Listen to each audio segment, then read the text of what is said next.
Perhaps you have seen the bottom of a sink cabinet that looks rough and it looks like a horror show. Here's an example of what it could look like. We tried to use spray foam to fix the holes and such, I guess. So we're going to try to fix that. And we started by taking off the side here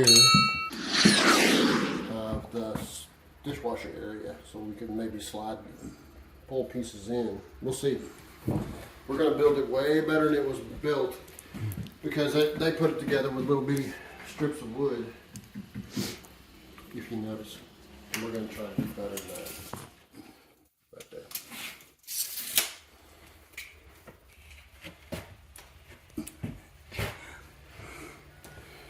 Well, you know, this probably lasted 30 years. Got to give it something. All right, guys, we'll see you in a minute.